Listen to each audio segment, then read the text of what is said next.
खबर भोपाल से है, जहां मुख्यमंत्री डॉक्टर मोहन यादव ने आज भोपाल में स्थित कुशाभाऊ ठाकरे सभागार में अभियंता दिवस समारोह 2025 का शुभारंभ कर उत्कृष्ट कार्य करने वाले अभियंताओं व संविदाकारों को सम्मानित कर शुभकामनाएं दी।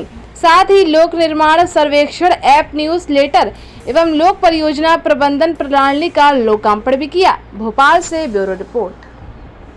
अभियंता दिवस के अवसर पर आज लोक निर्माण विभाग के माननीय मंत्री श्रीमान राकेश सिंह जी और उनके साथ सभी अधिकारियों के साथ हमने इस कार्यक्रम में शामिल होकर के एक नई शुरुआत भी की है, जिसके आधार पर 3 प्रकार के पुरस्कार, जिसमें अच्छे इंजीनियर्स जिनने अच्छा काम समय सीमा में गुणवत्ता के साथ पूरा किया, अपनी परियोजनाओं के प्रति दक्षता दिखाई, अच्छी एजेंसियां जिनको निश्चित टारगेट दे करके निश्चित समय पर यशस्वी प्रधानमंत्री के उस सपने को साकार कर रहे हैं, जब हम अपनी सभी प्रकार में सरकार के पैसे का सदुपयोग करते समय सीमा में जनता को गुणवत्तापूर्ण कामों के माध्यम से लोकार्पण का अवसर पाते हैं। तीसरा, हमारी रानी दुर्गावती के नाम पर पर्यावरण की सुरक्षा संरक्षा के लिए एक पुरस्कार तीसरा चालू किया। मेरी अपनी ओर से सभी पुरस्कृत होने वाले महानुभावों को भी बधाई और विभाग को बधाई, जिनके माध्यम से अभियंता दिवस के कारण से अभियंताओं की क्षमता योग्यता को बढ़ाते हुए उनके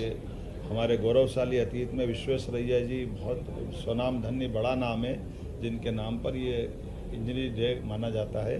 तो ये इंजीनियर्स डे के आधार पर जो आयोजन किया गया, जिसके माध्यम से हमारे विभाग में कई नवाचार जोड़े, कई प्रकार के ऐप का लोकार्पण हुआ है और एक सबसे बड़ी Madhya Pradesh engineering research and training institute की स्थापना का प्रस्ताव की हमने घोषणा की है हमारी सरकार के द्वारा। पीडब्ल्यूडी विभाग में माननीय मंत्री जी को बधाई देना चाहूँगा, जिनके कारण से हमारे प्रदेश भर के 2000 से ज़्यादा इंजीनियर्स हैं, जो अब रोज़ अपनी इस व्यवस्थाओं के बलबूते पर नवीन टेक्नोलॉजी से भी रूबरू होना पड़ता है।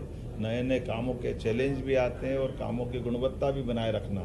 ऐसे में कई बार हमको बाहर हमारे इंजीनियर को ट्रेनिंग के लिए भेजना पड़ता है। इस इंस्टीट्यूट को बनने के बाद बाहर भेजने के बजाय राज्य में ही सभी प्रकार की तकनीकी दक्षता के अवसर वो पाएंगे, जिससे धन बचेगा, पैसा बचेगा, समय बचेगा, श्रम बचेगा और यहीं पे उनकी दक्षता मिल जाएगी। हमारा इंस्टीट्यूट जल्दी से खड़ा हो और लोगों को लाभ मिले, मेरी अपनी ओर से बधाई देना चाहूँगा।